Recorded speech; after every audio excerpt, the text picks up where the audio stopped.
BambuLab did what? H2C has never nozzle. E2S is the new X1C. X1C is going to retire. BambuLab kills X series. Is it really true? This is the X2D. X series is back and with serious advancements. I'm Doğan. This is your 3D printing doctor, and let's take a look at what is the most important upgrade about X2D, the dual nozzle system right behind this cover. On the left we have the main extruder that is direct drive, and on the right we have the auxiliary nozzle, which is the Bowden setup. One serious design achievement they made is dual nozzle system and old single nozzle system almost fits into the same space. New one is 58.08 millimeters, and old one is 58.25 millimeters. Almost exactly the same, but they are able to pack two nozzles into same space with BambuLab X2D thanks to Bowden extrusion system. Since they are using Bowden style and the auxiliary extruder, here is the motor system that is attached to the back of the X2D series, and here you guys can see the gear system. I know what you're saying. Damn, I should have waited before purchasing ... I don't know what you purchased recently, but you should have waited. Well, technically, how could you know? Don't worry about it. Two nozzles, 5 materials or 5 colors with 1 AMS attached, which you can do too. Less material waste. 1000 millimeter per second tool head speed, very fast. And yet this machine is expected to be under $1,000. I'm going to update once I hear back more in the description below, but that's what I know for now. You have got a way more user-friendly design than X1C. BambuLab listened, learned, and delivered. Since we just looked at the size comparison of the extruder heads, what about the beds? I'm going to take this, put it here, and put it here. Bed sizes are the same, 256 by 256 and 256 by 256. Only difference is the Z-axis height. You gain by 4 mm on X2D. Speaking of user-friendly, when you are lifting your printer, there are handles here now that I can do this without pinching my finger, which was not the case with X1C. Ouch. I think I was like hugging the printer to carry it like this. Also, these handles has function beyond holding. They are inlets for bringing cool air inside your machine. How cool is that? Also, that's an ASA 3D printed part with X2D. Speaking of user-friendly, in X1C, this area gets dirty, right? And you have to do this all the time, and things are stuck here. Not fun. Look what they have done with X2D. Curved. Attention to detail. Love it. Now it's accumulated here, but that's okay. This arc shows attention to the detail and how user-friendly this machine is. Door hinge system is the same. It's not like H2D series. What about the internal light? See how bright X2D interior is? And it has one light here, one light here. For X1C, remember it was right in there. That's all. Can you swap the tops? And let's take a look. You cannot, but it kind of fits. Let me show you. This is the top of the X2D on X1C. You can see it's not fitting. And this is the top of the X1C on X2D. There's like a couple millimeters off. Width-wise, they fit, but length-wise, they do not. Remember these buttons on X1C? They're gone. I think they were not necessary either. Remember the SD card socket here? It is gone. Now it's a USB stick over here. I don't like it. Remember the X1C filtration system? Which was this? Now we have a better filtration system over here. It's pretty beefy. Regardless of the operating mode, the X2D is equipped with 3-stage air filtration system, G3 pre-filter, H12 HEPA filter, and coconut shell activated carbon filters. So at the back, we have external exhaust fan, which also has inside another filtration system. These are effectively reducing odors and airborne particles. Also, this time our camera has a cover, so you can physically block. And if you look at the screens, this is the screen of the X2D and this is the screen of the X1C. Unless I measure it, I don't see the difference, to be honest with you. Almost similar. Of course, X2D comes with AMS Pro and it works with AMS H2 units too, which I did a print with it. I'm gonna show it in a second. And we definitely have a better spring system with catching the filament. And remember, it was really hard to remove the filaments from the system with the X1C. They fixed that. Now we can just like push it, pull out. Very simple. For external spool holder, we had this. Now we have a very easy plug and play external spool holder, and there are like two options for that. Furthermore, I assume you already realized Peekaboo windows on both sides. When I shake the X1C, it shakes the entire table, right? Let's do that for X2D because we have better feet now. See? See, the machine itself also moves. That helps with the vibrate. Here are those feet, the rubber feet, wiggly wiggly. And this is the bottom of the X2D with the belt tensioning over there. Let's talk about smart thermal control system. It has two modes, cool mode and heat mode. In cool mode, it draws fresh air from external intake. And in the heat mode, it uses 300 Celsius degree nozzle paired with 60 Celsius actively heated chamber, which enables printing high performance filaments, ABS, ASA, nylon. And this achieves strong layer adhesion and minimal warping. And I played with that lever and it kept going back. It's pretty smart. So much has changed about the X series with X2D. It is buffed up, definitely.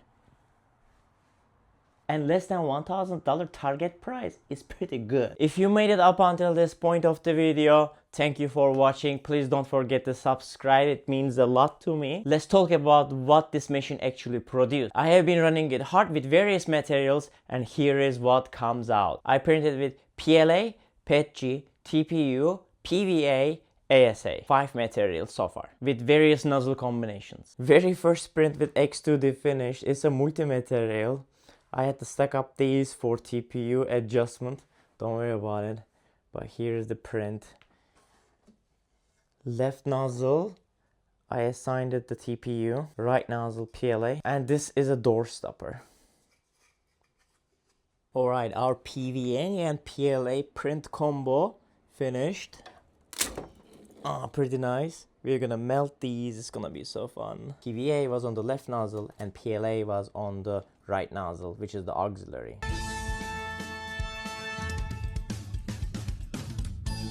And here is our cat after most of the PVA is removed, and I still need to do a little bit cleaning, but it looks good. Another multi-material print I made is this Rage hammer. Here is my PETG print with PLA text on it. And this part is TPU. PETG and PLA printed together by using AMS on the right extruder, which is auxiliary, and the TPU is printed by using the main extruder, which is the left nozzle. Let's make some noise. Pretty nice. It bounces back good too. And these hangers are 3D printed by using ASA to hold and heavy duty bags and heavy stuff. And this hanger is probably an overkill, but it is snapping in place, an ASA 3D printed hanger. And these two printed with ASA on the main extruder left nozzle. The longest print that I have done with X2D just finished. It's pretty looking good. It's been 2 days, 2 hours, 41 minutes. And this is done. 4 colors on the main one with AMS and 1 color at the right nozzle, the auxiliary nozzle. Let's take it off. Pretty nice. I'm gonna enjoy the support removal.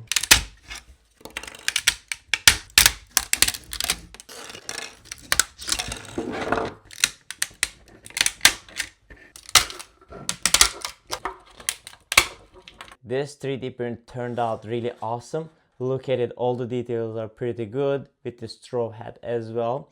One Piece Pirates, obviously. And this is 5 colors PLA. Good job, X2D. Let me summarize which materials I 3D printed with which nozzle. With the main nozzle, I 3D printed PLA, ASA, TPU, and PVA. For TPU and PVA, they were both in AMS HD units and constantly has been drying. For the auxiliary nozzle, I 3D printed PETG and PLA with AMS without AMS. All the combinations I mentioned worked really good. One last thing before I end the video, let's talk about this extruder head. I'm gonna remove the cover so that we can take a closer look. Let's say something get clogged in here. How are you going to open this one up? I find this new design a bit more complicated than the previous design, and it takes some time to remove stuff. So the quick access is located in here. So if you remove this screw, you will have access to the filament routing right before the nozzle, which is good, quick. And if you need to reach to the detection sensor, you need to remove these two screws, but it's not going to come out. So you need to remove two more screws from the sides and pull out this cover. The cover will come off. Then you will need to remove this piece by pushing from the sides.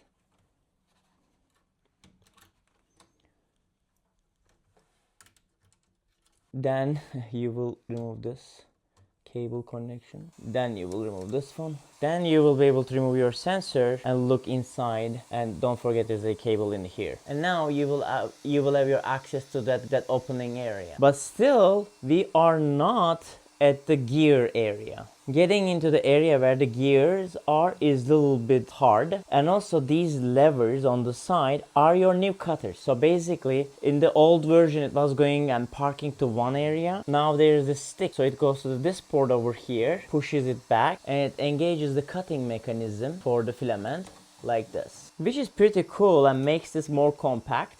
You can see it goes to for the left nozzle too.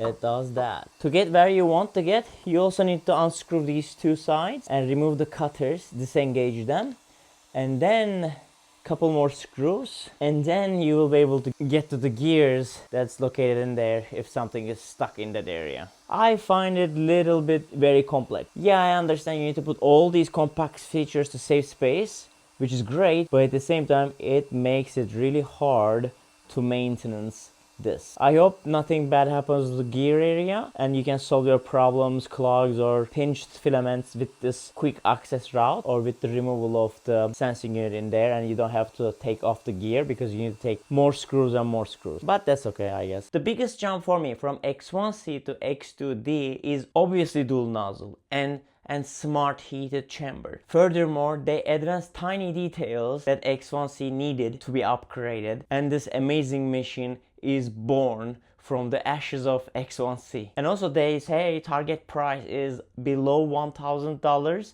I don't know what the final price is going to be. I'm gonna put it in the description below. If it's under $1,000 as mentioned, this is a great opportunity 3D printer. It is packed with all the features that you want in a 3D printer, similar than H series, better features than P series. It's right where it needs to be. So is it worth it?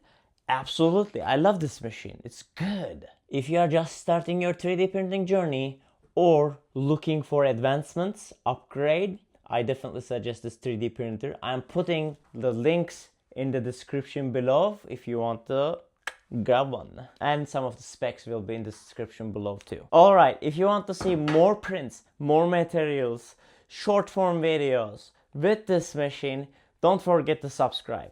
Drop a comment on what do you want me to print with this machine next. I will do it. I'm Doğan. This is 3D Printing Doctor. I will see you guys in the next video. Bye.